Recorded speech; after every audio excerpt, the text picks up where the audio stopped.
No se permite reproducción del video y audio. Derechos reservados del autor. Copyright, Melmerel, 2019. Obra de Gustavo Adolfo Bécquer, la cual se titula, El monte de las ánimas.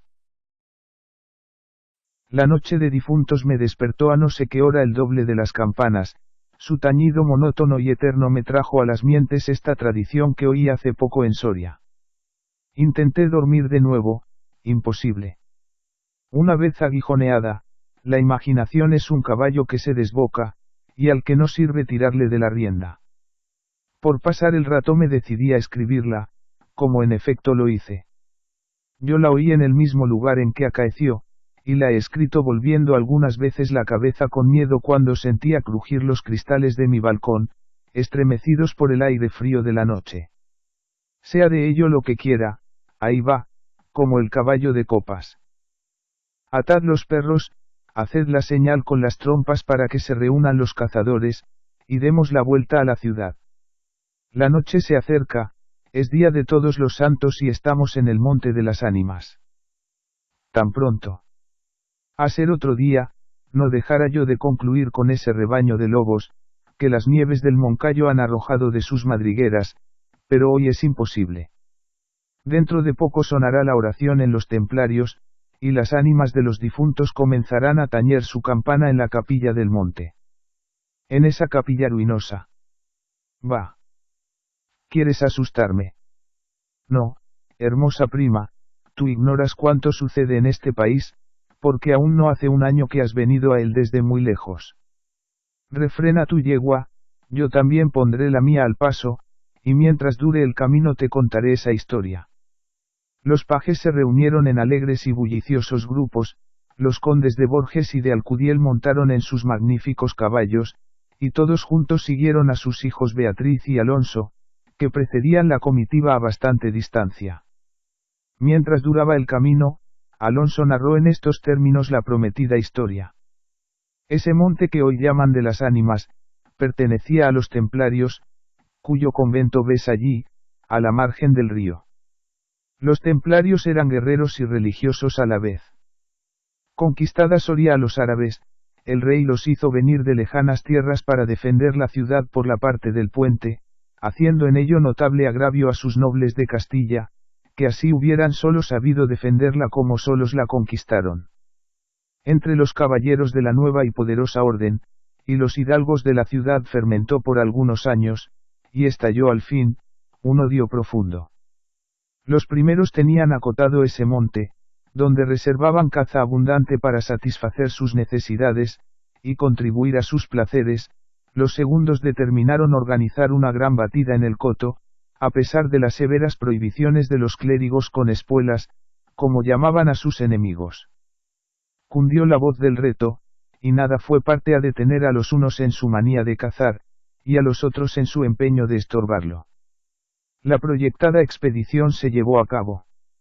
No se acordaron de ella las fieras, antes la tendrían presente tantas madres como arrastraron sendos lutos por sus hijos.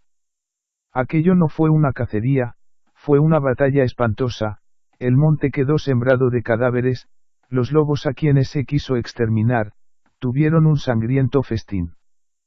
Por último, intervino la autoridad del rey, el monte, maldita ocasión de tantas desgracias, se declaró abandonado, y la capilla de los religiosos, situada en el mismo monte y en cuyo atrio se enterraron juntos amigos y enemigos, comenzó a arruinarse.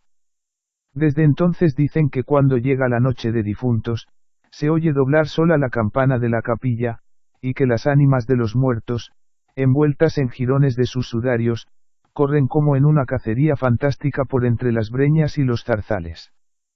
Los ciervos braman espantados, los lobos aúllan, las culebras dan horrorosos silbidos, y al otro día se han visto impresas en la nieve las huellas de los descarnados pies de los esqueletos. Por eso en Soria le llamamos el monte de las ánimas, y por eso he querido salir de él antes que cierre la noche. La relación de Alonso concluyó justamente cuando los dos jóvenes llegaban al extremo del puente, que da paso a la ciudad por aquel lado.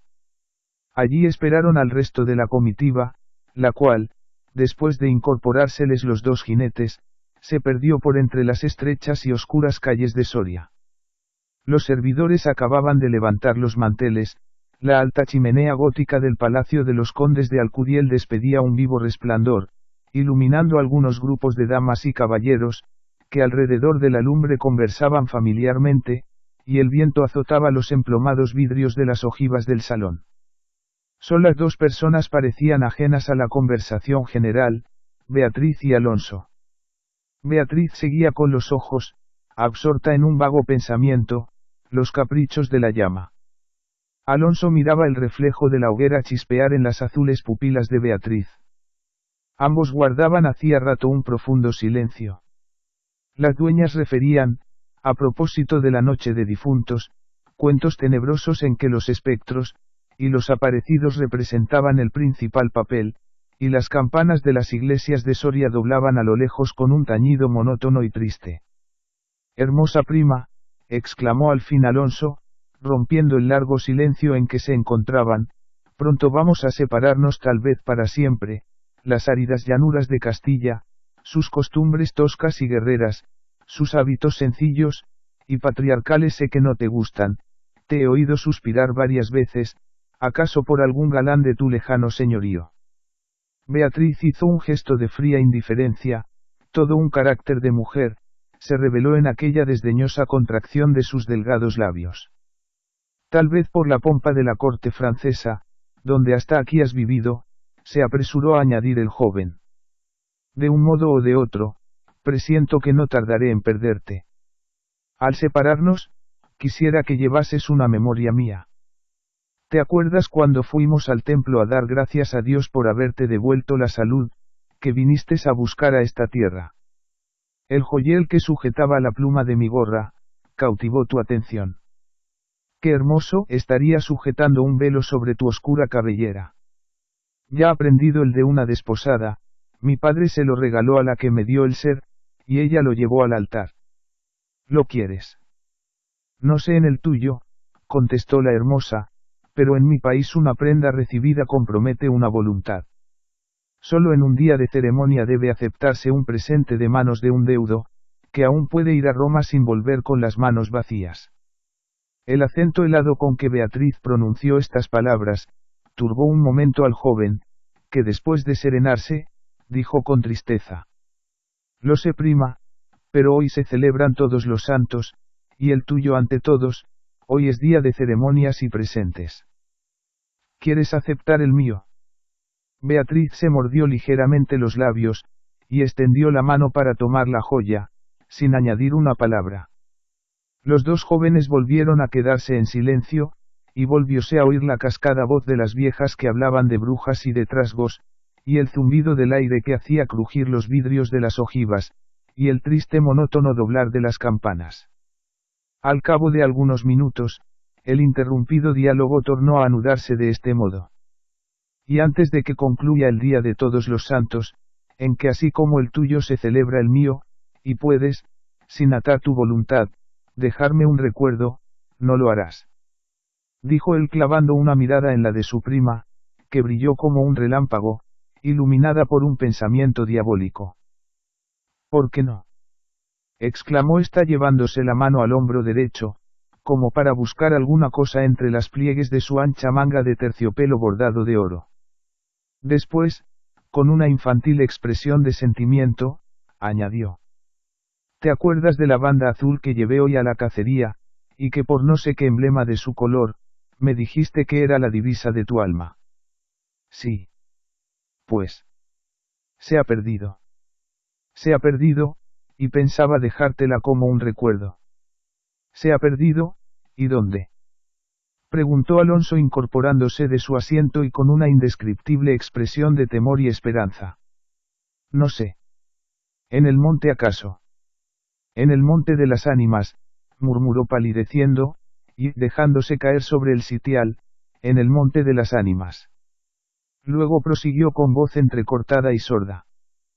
Tú lo sabes, porque lo habrás oído 1000 veces, en la ciudad, en toda Castilla, me llaman el rey de los cazadores. No habiendo aún podido probar mis fuerzas en los combates, como mis ascendentes, he llevado a esta diversión, imagen de la guerra, todos los bríos de mi juventud, todo el ardor, hereditario en mi raza. La alfombra que pisan tus pies, son despojos de fieras que he muerto por mi mano. Yo conozco sus guaridas y sus costumbres, y he combatido con ellas de día y de noche, a pie y a caballo, solo y en batida, y nadie dirá que me ha visto huir el peligro en ninguna ocasión. Otra noche volaría por esa banda, y volaría gozoso como a una fiesta, y, sin embargo, esta noche. ¿A qué ocultártelo? Tengo miedo. ¿Oyes? Las campanas doblan, la oración ha sonado en San Juan del Duero, las ánimas del monte comenzarán ahora a levantar sus amarillentos cráneos de entre las malezas que cubren sus fosas. Las ánimas, cuya sola vista puede helar de horror la sangre del más valiente, tornar sus cabellos blancos o arrebatarle en el torbellino de su fantástica carrera, como una hoja que arrastra el viento sin que se sepa a dónde. Mientras el joven hablaba, una sonrisa imperceptible se dibujó en los labios de Beatriz, que cuando hubo concluido exclamó con un tono indiferente y mientras atizaba el fuego del hogar, donde saltaba y crujía la leña, arrojando chispas de 1000 colores. ¡Oh! Eso de ningún modo. ¡Qué locura! Ir ahora al monte, por semejante friolera. Una noche tan oscura, noche de difuntos, y cuajado el camino de lobos. Al decir esta última frase, la recargó de un modo tan especial, que Alonso no pudo menos de comprender toda su amarga ironía, movido como por un resorte, se puso de pie, se pasó la mano por la frente, como para arrancarse el miedo que estaba en su cabeza y no en su corazón, y con voz firme exclamó, dirigiéndose a la hermosa, que estaba aún inclinada sobre el hogar entreteniéndose en revolver el fuego. Adiós Beatriz, adiós. Hasta pronto. Alonso, dijo ésta, volviéndose con rapidez, pero cuando quiso, o aparentó querer detenerle, el joven había desaparecido. A los pocos minutos se oyó el rumor de un caballo que se alejaba al galope. La hermosa, con una radiante expresión de orgullo satisfecho que coloreó sus mejillas, prestó atento oído a aquel rumor que se debilitaba, que se perdía, que se desvaneció por último. Las viejas, en tanto, continuaban en sus cuentos de ánimas aparecidas, el aire zumbaba en los vidrios del balcón y las campanas de la ciudad doblaban a lo lejos. Había pasado 1 hora, 2, 3, la medianoche estaba a punto de sonar, y Beatriz se retiró a su oratorio. Alonso no volvía, cuando en menos de 1 hora pudiera haberlo hecho. ¿Habrá tenido miedo?, exclamó la joven cerrando su libro de oraciones y encaminándose a su lecho, después de haber intentado inútilmente murmurar algunos de los rezos que la Iglesia consagra en el día de difuntos a los que ya no existen. Después de haber apagado la lámpara, y cruzado las dobles cortinas de seda, se durmió con un sueño inquieto, ligero, nervioso. Las 12 sonaron en el reloj del postigo. Beatriz oyó entre sueños las vibraciones de la campana, lentas, sordas, tristísimas, y entreabrió los ojos. Creía haber oído a par de ellas pronunciar su nombre, pero lejos, muy lejos, y por una voz ahogada y doliente. El viento gemía en los vidrios de la ventana. «Será el viento», dijo, y poniéndose la mano sobre el corazón, procuró tranquilizarse. Pero su corazón latía cada vez con más violencia.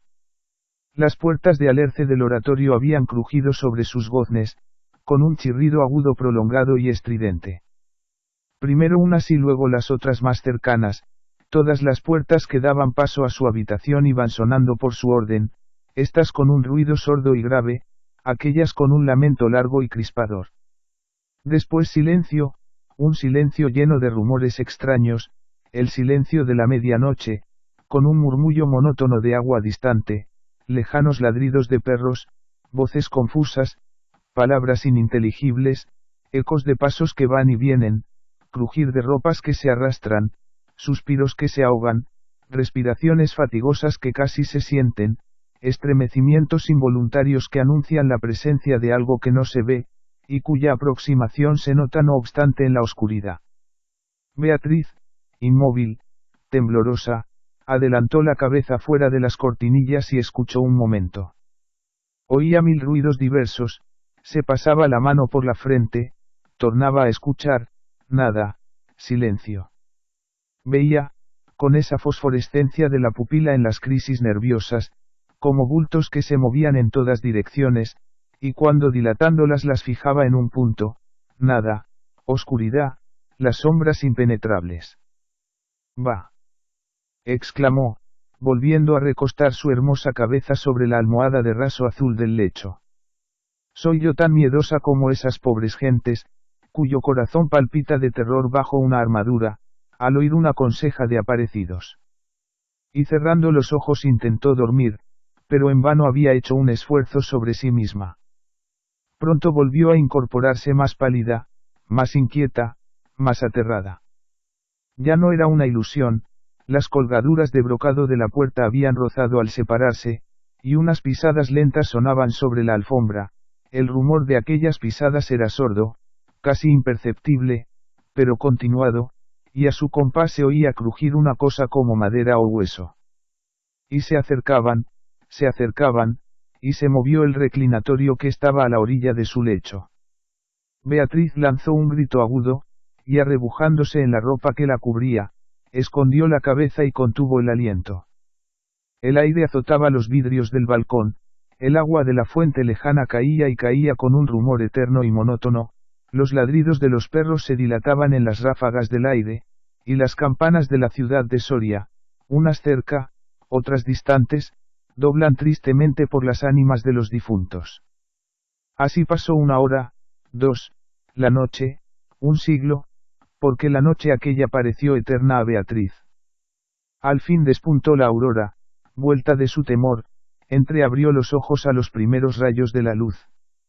Después de una noche de insomnio y de terrores, es tan hermosa la luz clara y blanca del día. Separó las cortinas de seda del lecho, y ya se disponía a reírse de sus temores pasados, cuando de repente un sudor frío cubrió su cuerpo, sus ojos se desencajaron, y una palidez mortal descoloró sus mejillas. Sobre el reclinatorio había visto sangrienta y desgarrada la banda azul que perdiera en el monte, la banda azul que fue a buscar Alonso. Cuando sus servidores llegaron despavoridos a noticiarle la muerte del primogénito de Alcudiel, que a la mañana había aparecido devorado por los lobos entre las malezas del Monte de las Ánimas, la encontraron inmóvil, crispada, asida con ambas manos a una de las columnas de ébano del lecho, desencajados los ojos, entreabierta la boca, blancos los labios, rígidos los miembros, muerta, muerta de horror.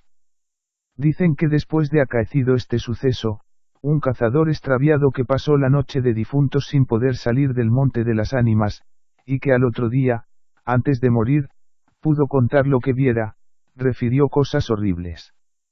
Entre otras, asegura que vio a los esqueletos de los antiguos templarios y de los nobles de Soria enterrados en el atrio de la capilla, levantarse al punto de la oración con un estrépito horrible, y, caballeros sobre osamentas de corceles, perseguir como a una fiera a una mujer hermosa, pálida y desmelenada, que con los pies desnudos y sangrientos, y arrojando gritos de horror, daba vueltas alrededor de la tumba de Alonso.